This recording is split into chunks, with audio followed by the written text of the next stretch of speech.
पूर्ण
गजेंद्र का मोह, गजेंद्र का वह अभिमान चूर चूर हो गया है।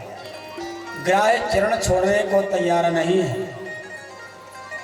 अब पत्नियां चली गई, बच्चे छोड़कर चले गए, गजेंद्र निराश है।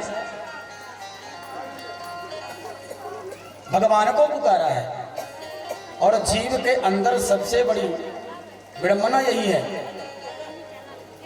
कि दुख में सुमिरन सब करें, सुख में करे न कोई। और जो दुख में सुमिरन करें, जो सुख में सुमिरन करें तो दुख काहे का। आज गजेंद्र ने जो कहा कि प्रभु मैं आपका हूं, आप मेरे हो, परमात्मा से रहा ना गया। बोल वृंदावन बिहारी लाल की जय हो। जिन भक्तों को जाना हो कृपया मुख बंद करके धीरे से निकले। बोल वृंदावन बिहारी लाल की जय हो। सबसे मेरा निवेदन है, जिनको जिनको जाना हो बिल्कुल मुख बंद करके वहीं से निकले। यहाँ आने की आवश्यकता नहीं है, नहीं, वहीं से प्रणाम करो, वहीं से जाओ। आपके आने से 10 का डिस्टर्ब हो रहा है, वहीं प्रणाम करिए, वहीं से जाइए और बिल्कुल जाएं। जिनके घर का नुकसान हो रहा है, मैं नुकसान किसी का चाहता नहीं, पर जो भैया दूर दूर से आए हुए हैं श्रोतागण, कहीं कोई पीछे बैठा, कोई कहीं बैठा है, वो पक्का श्रोता है, उनकी कथा भंग नहीं होनी चाहिए और बात तो बिल्कुल बर्दाश्त नहीं होगी। जिसको वार्ता करना भैया घर में ही रह के वार्ता करें। जयकारा लगाने को कहता हूं तो लग रहा कि 4 दिन से उपास करके बैठी हैं और दरबार करना हो तो इनकी कथा पूरे गांव में गूंजने लगती है। आप बड़ी भोली हो, सभी माई को मेरा नमस्कार है, सभी बड़ी प्यारी हो, प्रेम से बोलो वृंदावन बिहारी लाल की जय। जीवन भर काम किया, जीवन भर इकट्ठा किया, कितना किया बताओ, क्या पूरा हो गया? एक भी कोई हाथ खड़ा कर दे यहां से भैया बैठे बैठे कि हमारे जीवन में पूरा हो गया, कोई खड़ा करे तो नेवर, कभी नहीं हो सकता। आकांक्षाओं की पूर्ति कभी नहीं हो सकती। इच्छा वस्तु सीमित है पर इच्छा कभी सीमित है ही नहीं, पूरा होगा कहां से?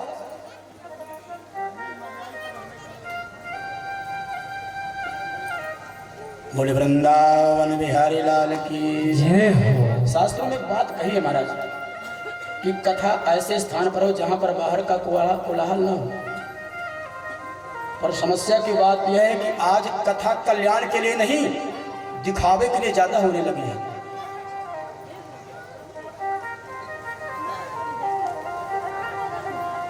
पर क्षमा करना, आपके बीच में कोई पक्का श्रोता बैठा है, उसका अपराध हो रहा है आपके द्वारा, उस पाप को आप भोगोगे जिसके कोलाहल के कारण पक्के श्रोता का कथा विघ्न हो रहा है। और कथा में विघ्न करना महापाप के बराबर होता है। प्रेम से बोलो वृंदावन बिहारी लाल की जय।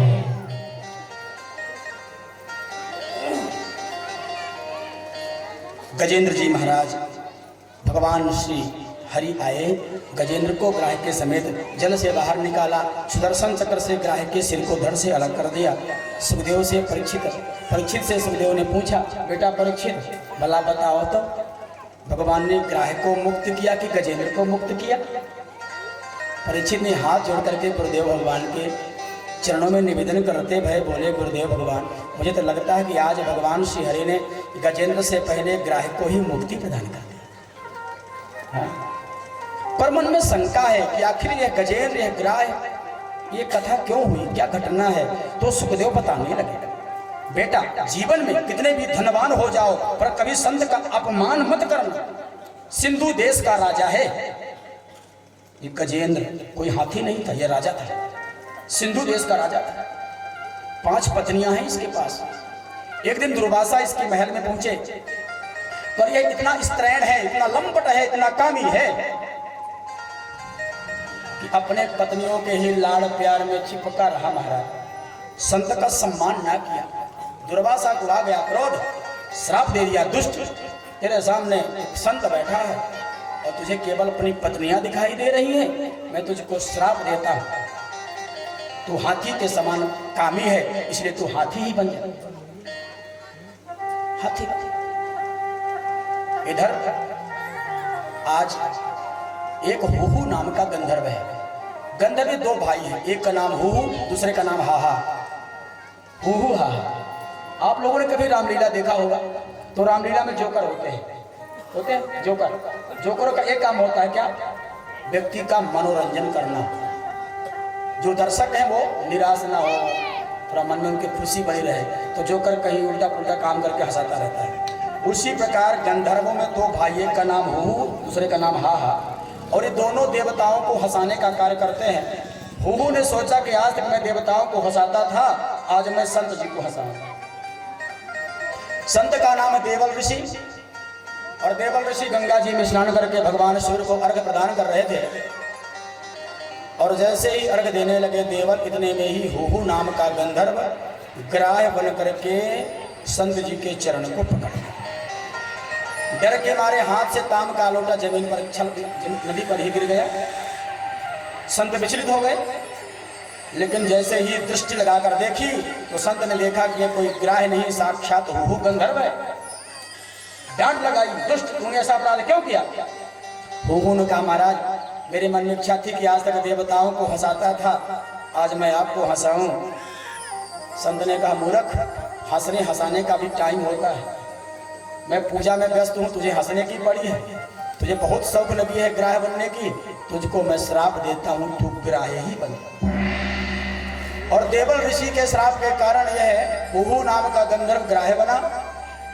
संत से पूछा, मेरा कल्याण कैसे होगा? भगवान संत ने कहा, जब तू उस गजेंद्र के पैर को पकड़ेगा, साक्षात नारायण आएंगे और उनके हाथों से तेरी मुक्ति हो जाएगी। आज उस ग्राह्य ने गजेंद्र के पैर को पकड़ा, भगवान के श्री चक्र के द्वारा उस ग्राह्य का कल्याण हो गया। गजेंद्र जीवन भर भगवान का तप करता हुआ, जप करता हुआ भगवान के ही धाम को प्राप्त कर लिया। बोल वृंदावन बिहारी लाल की। अब बड़ी सुंदर कथा है। देवता और दैत्यों में सदा युद्ध होता रहा। यद्यपि देवता और दानव दोनों के पिता एक ही हैं, इनका नाम है कश्यप। कश्यप की पत्नियां हैं 13, दिति, अदिति, कद्रु, विनीता, यामिनी, पतंगिनी आदि आदि आदि 13 पत्नी। दिति से दैत्य, अदिति से देवता, कद्रु से नाग, जितने जहरीले कीड़े मकोड़े हैं सब कद्रु के गर्भ से जन्म लिए। विनीता के गर्भ से 2 बेटा हुए, बड़े का नाम अरुण और छोटे का नाम गरुड़। बड़ी सुंदर कथा है अरुण की और गरुड़ की। अब आप कथा सुनने को तैयार नहीं होते तब पीड़ा होती है। हाँ? कितनी प्यारी कथा मैं बताना चाहता हूँ, उसी बीच में आप अपनी कथा शुरू कर देते हो, तो मेरी कथा पे मुझे भूलने लगता है। कितनी मेहनत से हम लोग इस कथा को तैयार करते हैं कि ये कोई गहन चीज आके आपको बताऊं, विज्ञान की बात। विनीता के 2 बेटा हैं, बड़े का नाम अरुण, छोटे का नाम गरुड़। अरुण जो हैं भगवान सूर्य के रथ को चलाते हैं। हाँ? विनीता ने अंडा दिया, बहुत दिन तक अंडा नहीं फूटा, तो माता है स्वभावता की अंडा के भीतर बिटिया है कि बेटवा है। मारा तो चोट जाकर जंघे पर लगी और अरुण जी का पैर टूट गया।